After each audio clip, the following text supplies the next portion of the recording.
Welcome back, hunters! I'm the SurvivalVis, and we return to Monster Hunter Rise Sunbreak. Today's episode is going to be featuring the other mantle that came in the recent title update, and that is the Wind Mantle. So I'm going to go over all the skills this build has, and talk a little bit about what I came up with for it. This isn't going to be, again, pushing numbers. This is going to be a useful utility set, because a lot of stuff combines together for this in a really, really nice way.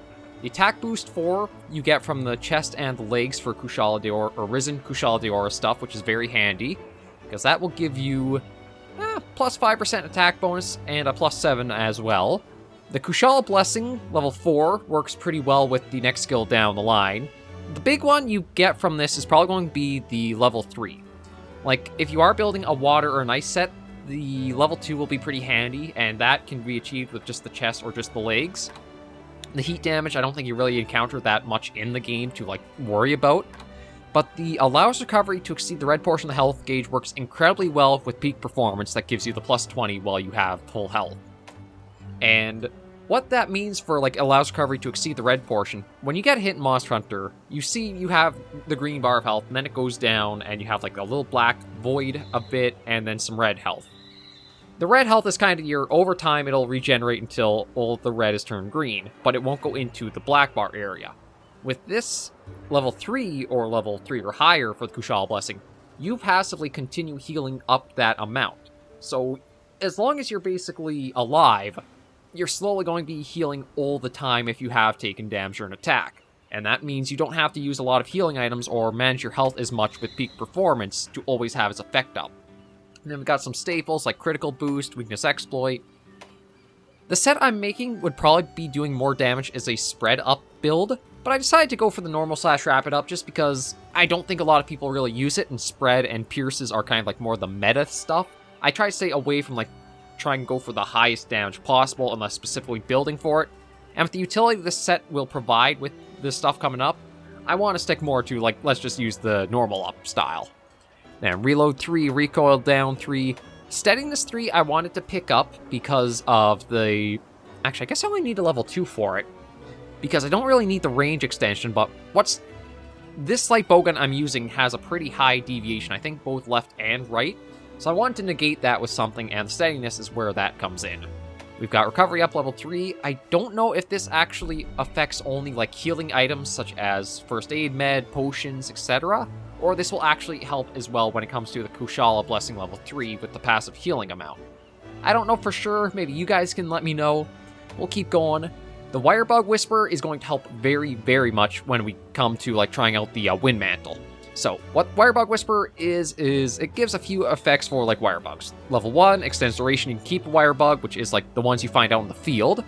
Level 2 increases the wirefall recovery rate, which I think that means the general cooldown for as you're watching the circle slowly dial back up to full to use the wirebugs again. And then there's it also increases pass recovery rate while on the ground, so if you're landed, your wirebugs recover faster too. The set does have innate burst tied to it, which is pretty nice. So you've got upon attack hit, temporary attack plus 5, element plus 5, and hit 5 successive times for a huge stat boost. I'm not sure the exact, I guess it would probably be, actually, I'm not really sure what the exact numbers are for the stat boost, because I thought maybe it would be level 1 up there would be say plus 3, element plus 3, the next one would be maybe plus 6, level 3 would be plus 10, but it doesn't look like it has more info in-game about that. Wind Mantle is the big centerpiece of this build, though. So when using Silkbind attacks, or using the Silkbind attacks will boost the wirebug gauge recovery. Landing continuous attacks increases the effect, and then wears off when you sheath your weapon. So once you use a wirebug attack or switch skill, whatever you want to call the things that use the wirebugs up, that triggers the wirebug cooldown to be faster, and will go faster as you get attacks as well. And as long as you don't put your weapon away, you have that indefinitely with the weapon out. So that can be ludicrous depending on the weapon type you've chosen. And the light bowgun, with its wyvern counter, benefits extremely well from that. And then Razor Sharp, well, that kind of is negated on our weapon. Spare Shot 2, I was thinking about trying to get it to level 3, but because we're doing a more normal build, and we have gunpowder level 3 in such high supply you can carry, I don't think it's absolutely necessary to build up to level 3, and I want to get some other things like the crit boost and peak performance to max more. Evade Extender 2, I kind of feel like this is an essential skill to have for gunners, just because you want to get out of attacks pretty easily, and the talisman I've got provides that rather well. And we got a flinch free there. And the weapon I'm using is actually the Garden Golem light bowgun. It does have an augment to it, which is the plus 15 attack. Now, if you were to take that off, it still has 388 attack, but no negative affinity, which is a fairly high-powered light bowgun when you consider it. A lot of the times when you have a very high raw value for light bowguns, they're offset by a high negative affinity, like the Geismagorm, the Anjanath, even Chaotic or Magala does have like the little gimmick of the greater negative affinity value that once changed adds on top of the positive, etc. But you guys know what I mean. If it has great raw, there's usually a negative affinity. Garden Golems does not. The only thing it does have a bit negative is the recoil and reload are a bit heavier or stronger than normal, and the deviation, I think, is generally high left and right. I don't know if there's a way to preview that outside of, like, having it equipped. Maybe if I just quickly go in here and find it down in the list. Yeah, Geismagorm's base one, it's only 380 with minus 15, actually. So there's that one. Let's see. Rajang's? Rajang's a little bit. 350 with minus 10, but that's still not like the strongest you could really get for it. Oh, Garden Golems is actually 370. Okay, maybe... I guess attack boost does add on top of it, but yeah, it's 370 with 0% affinity. It's supposed to have a deviation. I guess it's because of the skills I got equipped. We can't see it quite as it would be, which is a little bit hard when trying to show off like what the build would be, but for something else, like say the Anjanath here, minus 30% affinity for 370 attack, so you can see the difference between the two. So we'll take that out, see how it performs. I was thinking about doing the new event quest that came out. The only thing is, I think it's just a regular Zinogre and Mizutsune, so this would probably be an overkill set to go after them with. Like, let's take a look. Yeah, see, it's only Master Rank 4. This has so much to it. I think I've got to go for Anomaly Research 1. And I'm kind of thinking maybe Flaming Espinos or something else that's like a nice high investigation, but I don't want to do something we've done already. Tigrex might be a good one to actually take out with this.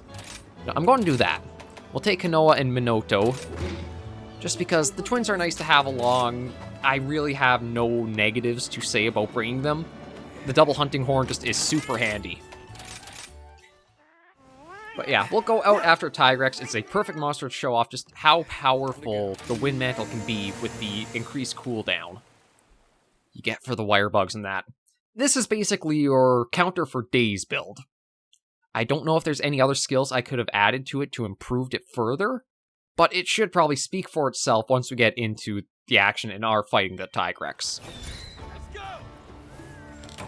And this is probably one of the maps where I actually have a pretty good Spearbird route that I follow along for, like, just making sure we max out before engaging the monster. Just snag you. No, I do want... you know what, I will snag the honey, just... If there are some anomaly spots along the way, I might as well try getting them. Yeah, there's a few there, snag that. Now we do a little bit of a U-turn after snagging the armor, because we can get a couple here. Oh, and there's a spot here. Let's see. Good. Yeah, so it looks like we're still going to need quite a bit of health. We've mostly gotten stamina so far. And when it comes to the Spearbirds, I don't really go for like max stamina, armor, or attack, or defense. My big focus is trying to make sure we can get, I'm going to just try to run over here because of that. Now, this might be a little tricky because we do have Tigrex right here. But now I hit this. That gives us a little bit more. Ooh. Up here. I go up here anyway, but might as well snag that because it is right there. And thankfully... Oh, shoot. I know there's a spot where you can get, like, immediately up here. If our Palamute would actually... There we go. Edge detection is still a little iffy sometimes. I find mostly on this map. I'm not sure it's because they have, like, such a... like, curve at the edges of the levels. Oh, come on. There we go. Okay, there's that. And now up here, and yeah, here's some more health we can get. Wasn't the smoothest transition up here, but at least we got up here. Yeah, there we go. That's looking better. And then there's a bit of health. This is probably one of the areas I find, like, you often slip down off that edge so often if you're not at the right spot. But now all we need is one more health, and we are all set to take on Tigrex. I'm sure people are better at the game than I am and won't go for the full health, but I would just highly recommend everybody takes it as a safety precaution. Investigations always can pack some nasty punches, even if you don't think you'll get hit. And let me just hit these in case there's any attacks. No. And that's the last little bit of investigation we'll collect. Okay, now let's go fight the big guy. Actually, maybe we'll snag this here. I know it's a little probably annoying to see the person go through all of the gathering spots. Oh. Ooh, actually, you know what? We'll take the ruby wirebug and make a bit of use of that right off the bat.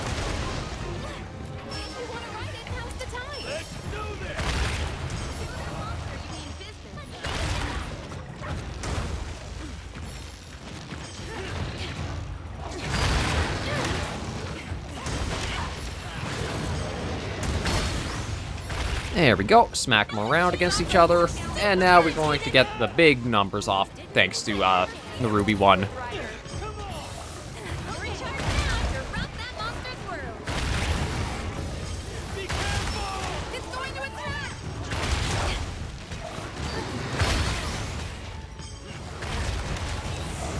Yeah, depending on the monster, you'll kind of pick up a flow of combination for light and strong attacks to do the most damage when you ride them. Sometimes it actually pays to, instead of like doing once a light attack and one heavy, just let the first light attack go off. Oh, actually, wow, this is... Yeah, that's doing a lot more than I thought it would do to Tigrex. Almost worked pretty well. The only problem is Tigrex is such a charge-heavy one that going directly backwards needs the right direction to be faced.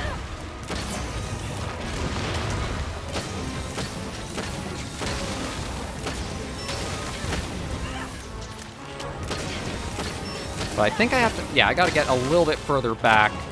Oh. I was kind of hoping he would stick around a bit longer for us.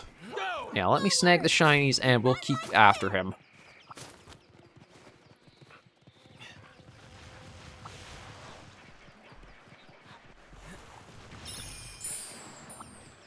Oh, actually, speaking of shinies, we might as well snag this one here, too.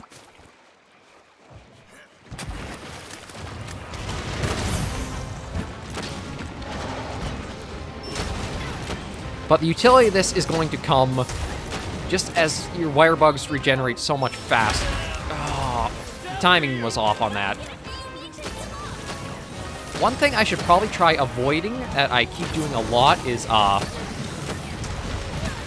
sheathing the weapon. Oh. You know what? Let me trigger that Wind Mantle. You can see it's active at the bottom there because the wirebugs get the different coloration. Yeah, I've got to get pretty far out.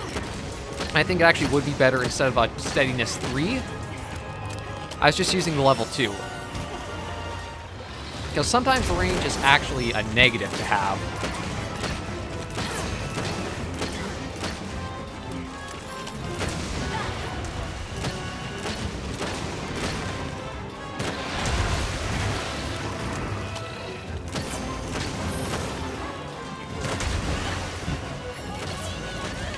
I have to admit, it's nice to see the big numbers of like 238 going out. And that's just normal 3 with not too bad of a recoil on them.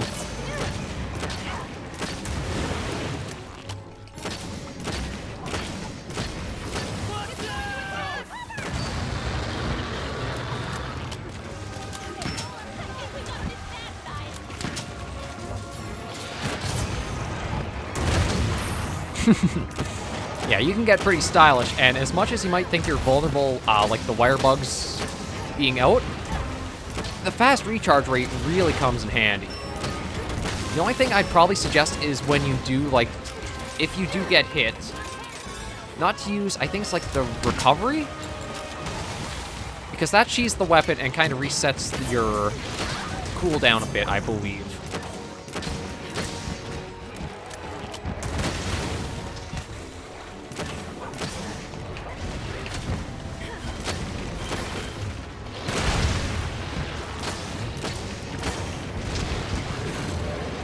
Now, Almadron, why do you gotta be here?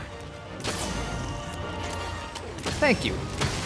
I do like that the monsters generally don't stay and fight in the same area. They kind of know to screw off. You don't want to be here. Thanks, buddy.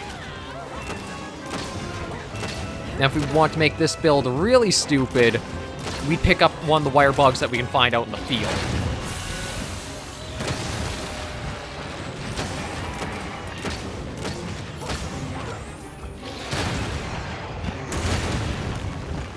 Like, look at how quickly you get them back compared to, like, without. I am surprised that we didn't get enough damage to, knock him out of his afflicted state.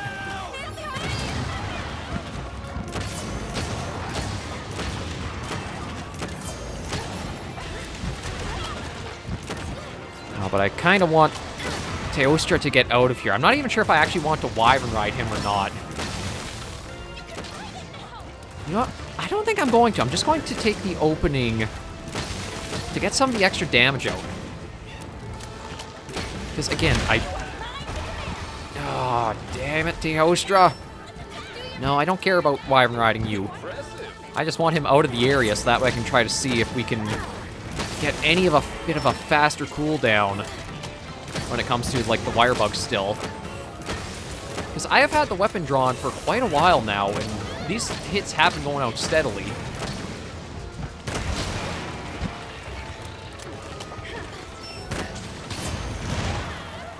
It's targeting you.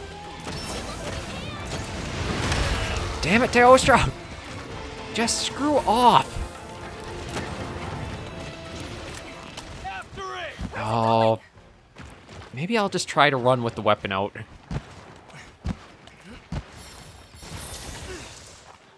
I know I shouldn't, but the thing is, I just want to see if I keep the weapon out longer, how low can the cooldown get? Or, like, how quickly could you...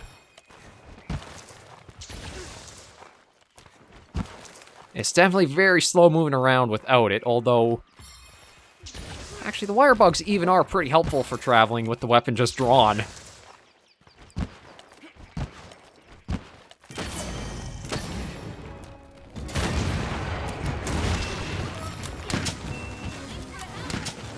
Okay, let's see if we bring him over, if he's going to do his roar to, like, anomaly mode.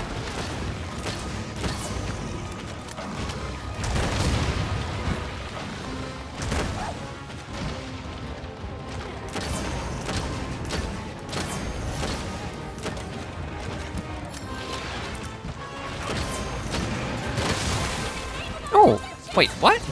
He wasn't in anomaly mode, though. Okay, let me... Actually, one thing was kind of odd about what I just saw there. I don't know, is that maybe Wind Mantle procced?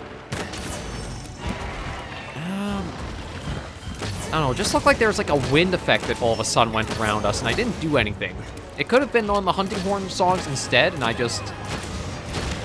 Oh, must there always be one of these two monsters not, like, our target here? Because Almadron is back. Again!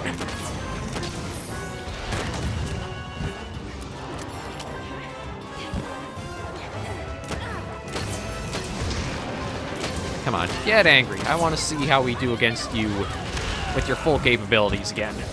Be careful.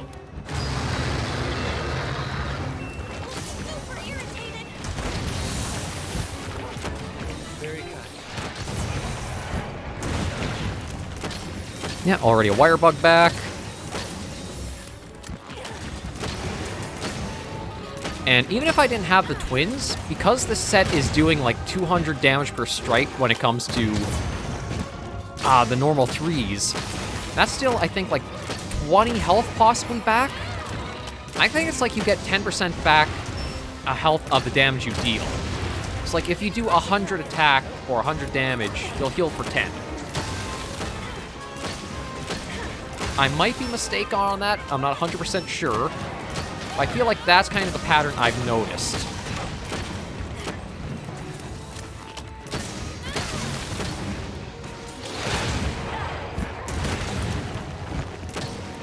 Yeah, just use both of the wirebugs already before he's out of his, like, little winding animation. We've already got one back. Oh, now both. If you want flair and style, you go for Wind Mantle and just have fun using the wirebugs.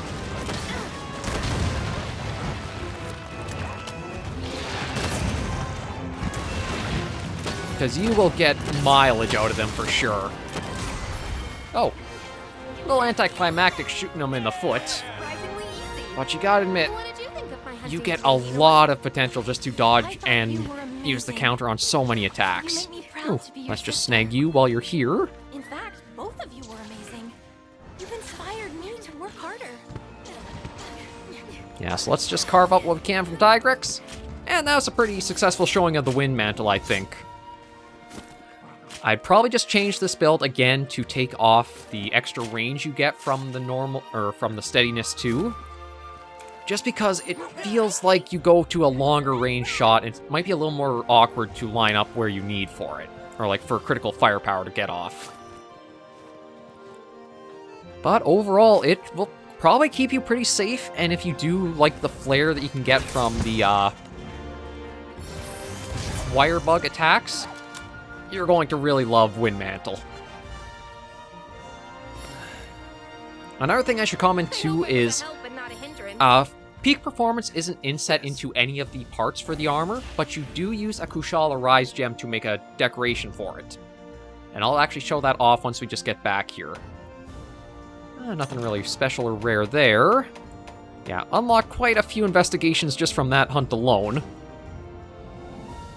And that was 12 minutes, 53 seconds, so even trying to build for, again, ones that aren't super shredder, you can still get some decent times just from dicking around, which you gotta love for the versatility Sunbreak can offer.